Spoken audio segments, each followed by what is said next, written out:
Hey James. Can you make this look like we are in more dangerous waters? Do you remember that Photoshop guy from the year 2000? He'd ask for requests and then try and edit the photos, usually for comic effect. And oh, how we laughed. What if I was to tell you there's a musical version that can kind of do the same thing? Let's check it out.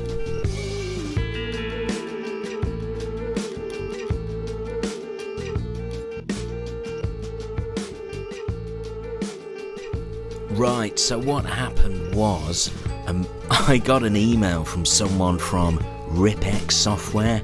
They said, do you want to try out this new revolutionary software? Here's a free code if you do. And I said, yeah, which was handy. It claims that it can split apart any MP3 or WAV or AIF that you throw at it into its constituent parts, like the bass line, the drums, the vocals, and then after that you can edit them all in any way that you want. RipX DAW claims to listen to a mixed audio file, like an MP3 or a wave, and separate it out into each of the different tracks, like the vocal, bass and drums. Clean up any dirty, damaged or glitchy parts to a track, like something Isotope RX might do, so it's more listenable in a mix. Edit and process each of the tracks individually like you would in a DAW. In theory, you could take apart any song you like and change the key or some of the notes, or even change the instrument being played, or get rid of the parts you don't want. Want to steal an a cappella to make a remix? Do you need to tune your singer? Do you want to take Lars Ulrich out of Metallica? This program claims to do it all. Let's have a look at it. There we go. That's my Mac. It's a 13-inch M1. It's 3 years old. It's got 16 gig of memory and 1 terabyte hard disk space. Okay, to test the software, I've taken a piece of music from the YouTube audio library. I chose this one just because it's the most modern and it's got singing on it.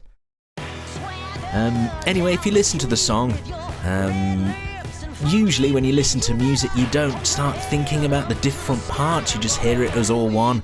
But hopefully you can hear some drums in this and a vocal, of course, guitar, bass, and that sounds like a trumpet.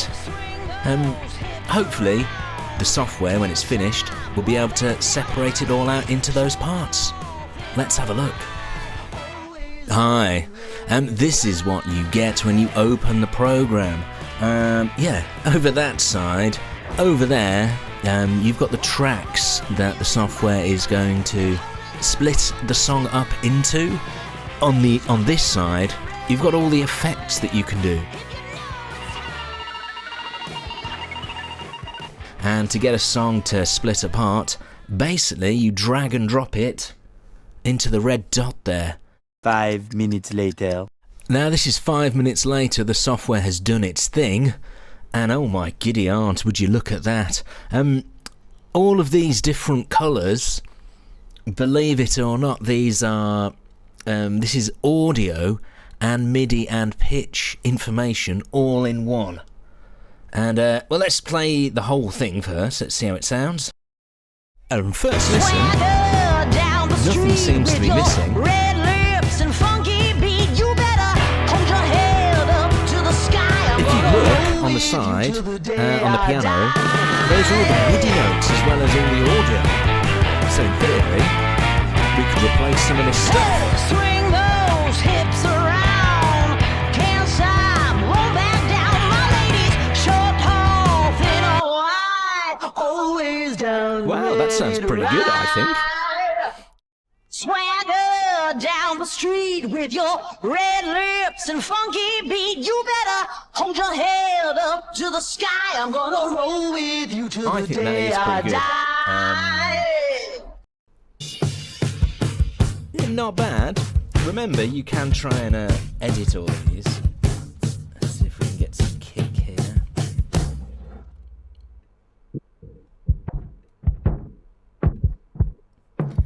Remember as well, I should point this out, at the bottom when you put an effect on and it's got the percent, you can automate it like a normal DAW, like this sort of thing. And it's very intuitive. You just drag and draw in the DAW. With a bit of work, you can get that sounding a bit better.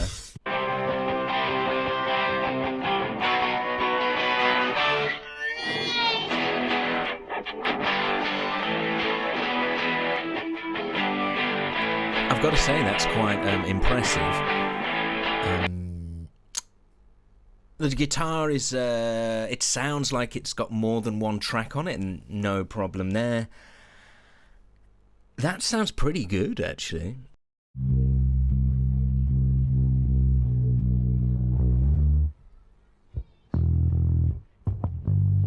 Again, that sounds quite usable.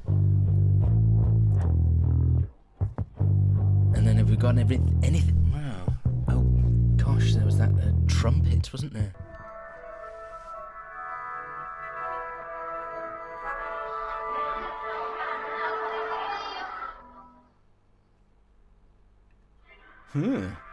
Mystery. So all in all, I thought that was pretty impressive. Pretty impressive. Can I just stop this here a minute? Pretty impressive. I mean, it's bloody genius. How is it even possible? I don't know.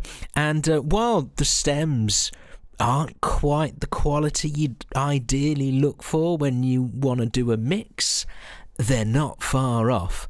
And if you're doing an a cappella or something like that, I've certainly worked with worse quality ones, and you can't really hear it with all the other instruments. So yeah.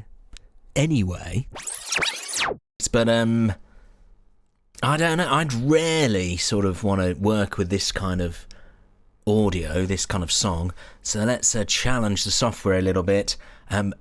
Can it split apart scratchy vinyl? Here is my scratchy vinyl. I got this from Wolverhampton, I think.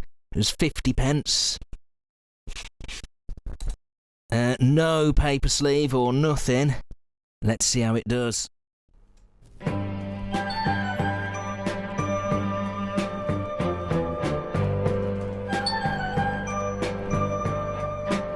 Say cheese. It's all there in its magnificence. Let's try all the different parts. Let's go with the drums first. I really like those drums. I could imagine using them in a hip-hop song, you know?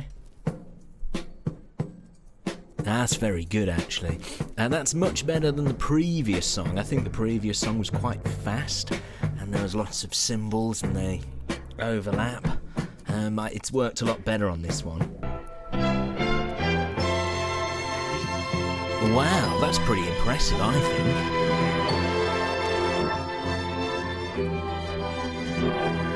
Say cheese. Can we improve on one of these bits? Even though she hurt me bad. These overtones, I think we can get rid of. And then what's that? And then what's that? What's that? I can get rid of that, I think. That sounds a lot better. And pitch. Wow. Harmony. I think that's what we need, isn't it? But do we want a chord? Say cheese.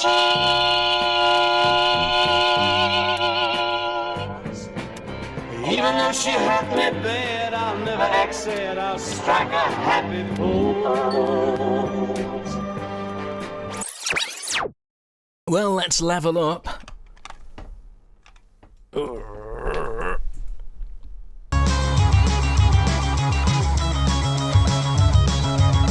the drums.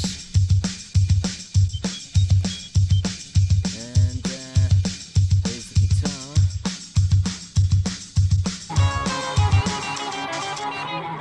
There's the bass.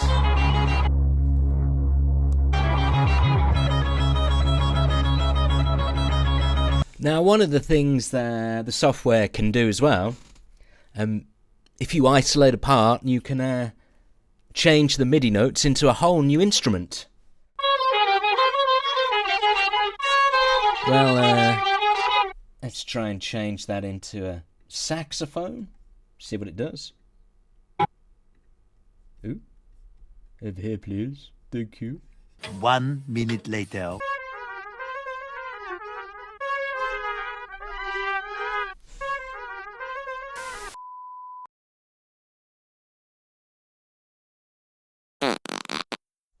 Well, the software's doing very well so far, so let's really push it. Here's a 75-year-old Japanese man I found on YouTube.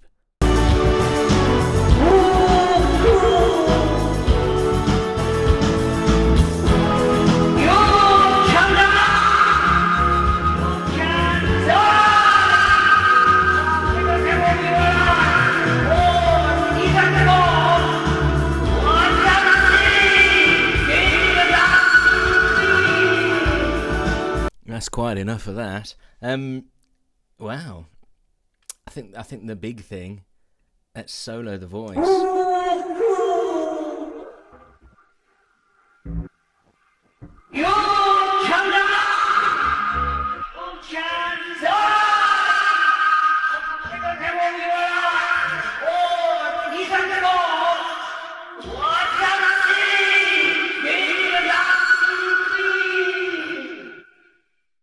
While my example is quite silly, there are professional use cases for it. Here's a guy using the software in editing a big football TV show. And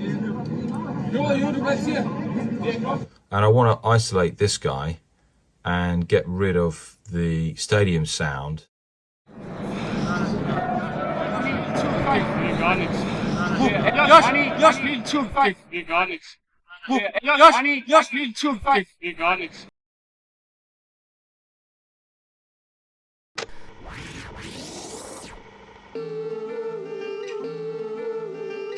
RipX is a hell of a lot of fun. Music should be about fun, I think. If you're not enjoying it. The DAW is also really easy to use, and when you start processing the tracks, things can happen really quickly. That's a really good thing. Whatever I threw at the software, it was able to sort of... Sometimes it was better than other times, but nearly all the time you could use it in some way.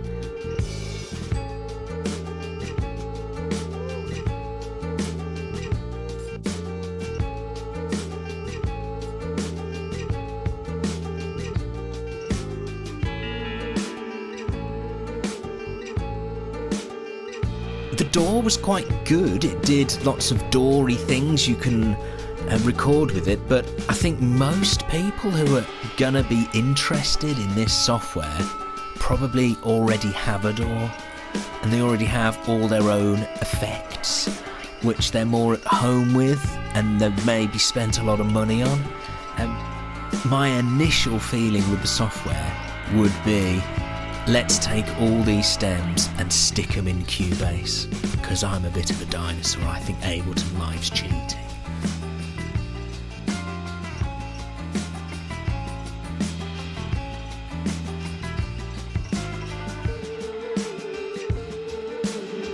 Downsides, first of all, you're gonna need a big hard drive. I didn't edit the programs very much, but because the program stores sort of MIDI, pitch data, BPM, and the audio file at the same time, each song I did is about 3 gigabytes at least.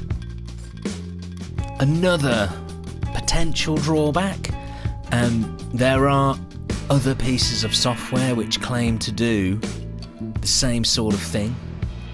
A quick Google search will take you somewhere like LALAL.AI.com, which claims to do the same sort of thing. As a comparison, here's the first song I did earlier. Swagger down the street with your red lips and funky beat. You better Swagger down the street with your red lips and funky beat. You better.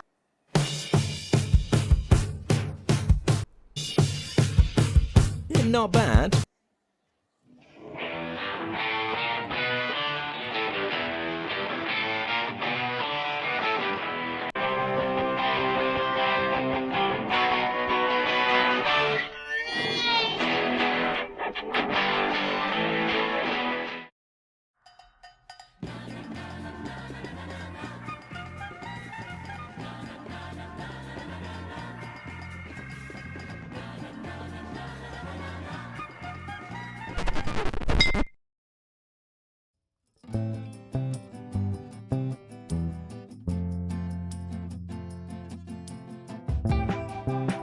When I've made music with samplers in the past, I've had no preconceived notion of what the end result was going to be.